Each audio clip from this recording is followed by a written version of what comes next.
now, welcome to the Truth TV Show.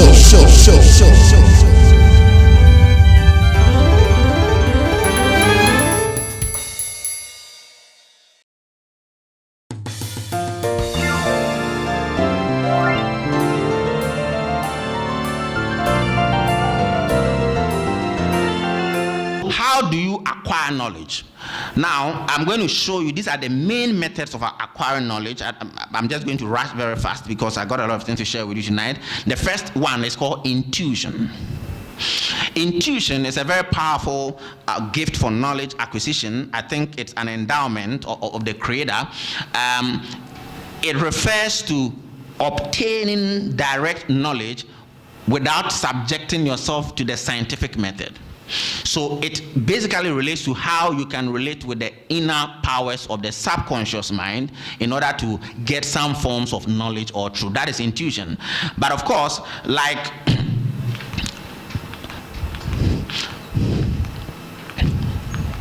I like what Albert Einstein said.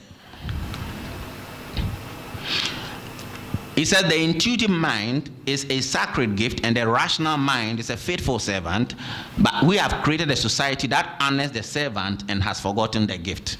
This is, I believe, one of the secrets to Albert Einstein's ingenuity. The reason why Albert Einstein was such a great scientist and we respect him so much is because he discovered the power of the intuitive mind. Now, what are the determinants of intuition? Your beliefs, your feelings, your assumptions, your experiences. That means intuitive knowledge itself is determined externally, and therefore you must always check your belief systems and your feelings and your experiences and your assumptions to see whether they are correct. Now, I'll just skip all of this. So that's intuition. Now, the next approach to, let me just talk about maybe the weakness of intuition. It does not provide a mechanism for separating accurate information from the one which is inaccurate. That's the main problem with intuition. Can you work on this? Or maybe change the battery or something. I don't want you to be controlling it for me. The second method of acquiring knowledge is authority. Okay? Authority. The authority approach to knowledge acquisition basically implies that somebody makes a statement, and because the person is deemed by society as an authority in whatever field, we pick their statements as truth. Okay, but that may not always be the case. A typical example is what happened in Ghana when former U.S. President Barack Obama came and he was talking to the politicians, and he made this statement: Africa doesn't need strong men, it needs strong institutions. And everybody was clapping, which is actually stupid.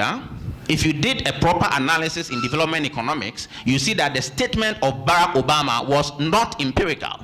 Who creates institutions? In terms of causality, do men create institutions or institutions create men? What do you mean by Africa does not need strong men? It needs strong institutions. Who is going to make the institutions strong? If you have a bunch of weak, corrupt men in the system, how do you expect the institutions to be strong? So you need strong men first. By strong men, we are not just referring to people with huge muscles or people with guns. No, strong men refers to those who are strong in their mind in terms of being able to take the right decision that will benefit the people, and then who are also strong ethically. Those are strong men. As long as they are corrupt, they are weak. And once they are weak, the institutions will be weak. Therefore, the weak institutions are a reflection of the weak men we have in the system. Yeah, that's the problem we have. So that statement is just, people accepted it and were clapping because it came from Barack Obama. So you can't use authority as the basis of truth. This is just a case in point.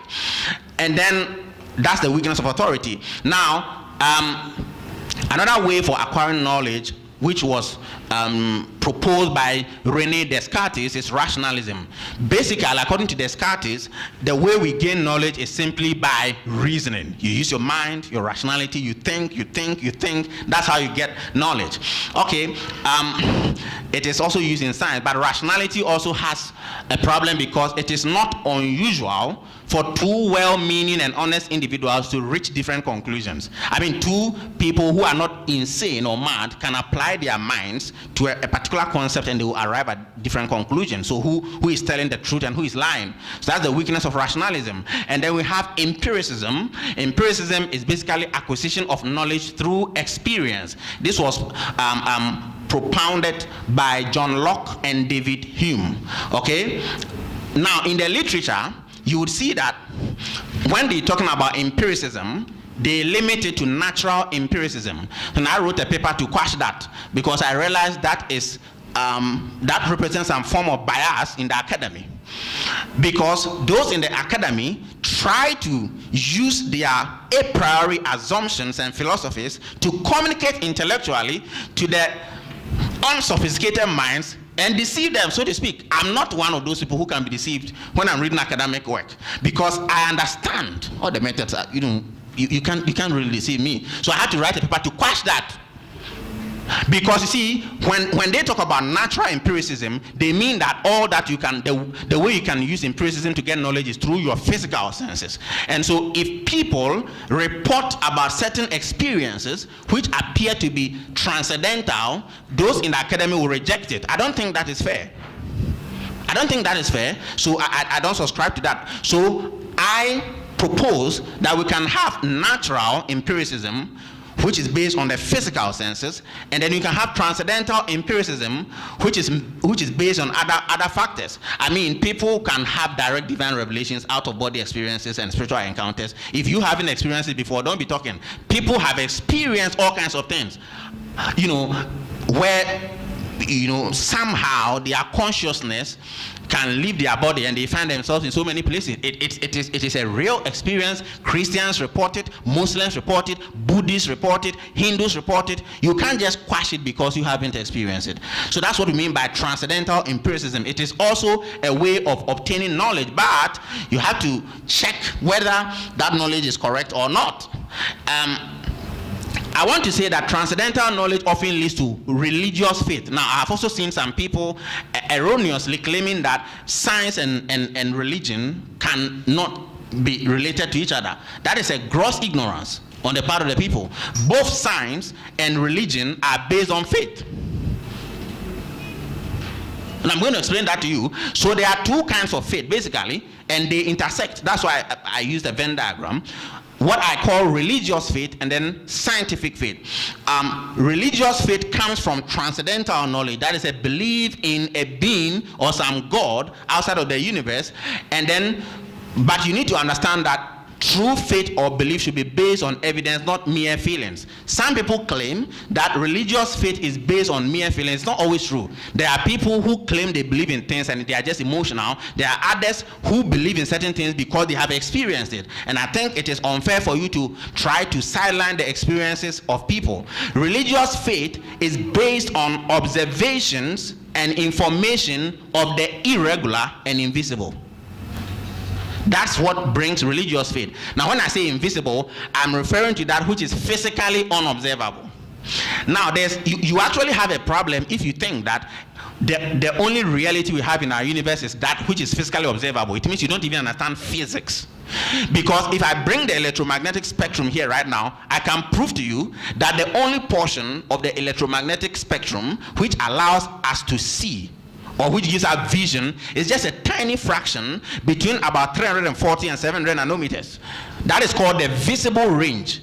It is only within that range that we can see and perceive things. There's a wide array of radiations like X-rays, gamma rays, radio waves, infrared rays, which we can't see because the frequency of vibration is simply outside of the range of perception.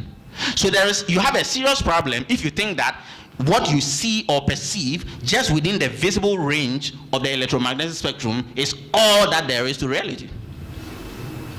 Physics will even prove you wrong.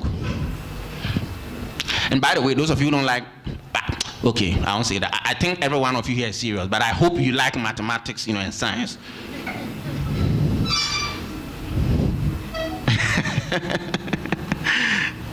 Faith based on seeing the unseen or invisible requires a special kind of anointing, if I'll put it that way. Now, some people criticize, for example, the Hebrew scriptures by saying that religion is based on feeling, science is based on faith. It's not true. This is the definition of faith in the Hebrew scriptures. Now faith is the substance of things hoped for, the evidence of things not seen. That means the people of faith, especially in ancient times, came to that kind of religious faith not based on nothing.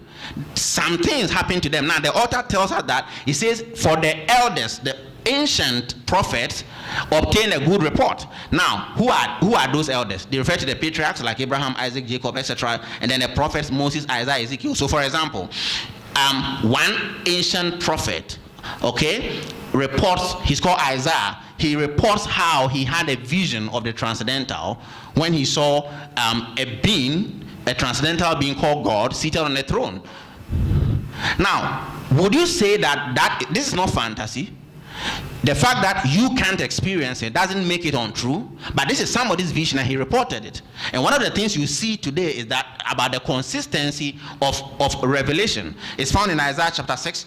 For those of you who have the Bible, you can read it. Another person called Ezekiel also reports a similar vision in which he also sees, he saw it twice, Ezekiel 1 and Ezekiel 10, where he also saw God seated on the throne, and then he describes him, the features of him. He looks like a man. He has a sapphire stone around him with a whirlwind, great cloud, fire, lightning, etc. around him, and all of that. He described that. That's somebody's vision. He saw it twice. You can rule that out. So it means that transcendental revelation is real, but it also has challenges. The challenges is that it may be subjective. It is uncommon. Only few people normally experience it. And I've seen that question. Somebody asked that question: why does God reveal himself to only a special group of people? That's also another apologetic question which we cannot address. Of course, few people normally experience it. What I'm describing, if we did a survey, we might find out that probably only 5% may have had such an experience. Why is the experience of the transcendental so rare? That's a question you have to think about. But it is real. Then we have scientific faith, which is based on observations and information concerning the regular and the visible. Now, when I say visible, I'm referring to that which is measurable physically. Okay? So, and then when I say regular, let me explain that. Science is based on the belief that the universe is regular. In other words, it is our belief in the regularities in the universe which causes us to study and, for example, to be able to perform repeatable experiments. The reason why a scientist can go to the laboratory and perform an experiment today, and then tomorrow he will come and repeat the experiment, is because he believes that the universe is so regular that between today and tomorrow the laws governing the universe are not going to change substantially. So that's what I mean by the universe is regular, and then that's faith. It is faith. It is a form of faith in the regularity of the universe. That's why I said both science and religion are based on faith, but there are different kinds of faith. So this kind of faith is based on observations of the regular and then the visible. The visible simply means the things you can feel and touch, the things you can see, smell, hear, etc. And then the things you can measure with laboratory equipment, etc. So these are the paradigms of science and faith, and it's very important for you to understand that the problem of natural science is that our perceptions are always affected by a number of variables, including past experiences, motivations at the time of perceiving, and these can alter what we are seeing or feeling or measuring. So it means that science, natural science, also has its limits. Therefore, I think, as a scholar, I think that in our search for knowledge of the truth or truth, it is better for us to use an integrated approach instead of using just one approach, since all of them have their weaknesses and strengths. When you employ an integrated approach, you could hopefully take advantage of the strengths of all of them, and hopefully you'll be better off than just using one of them. That means that we can rely on authority, intuition, rationalism, and then empiricism, both natural and transcendental forms, in our search for knowledge of the truth.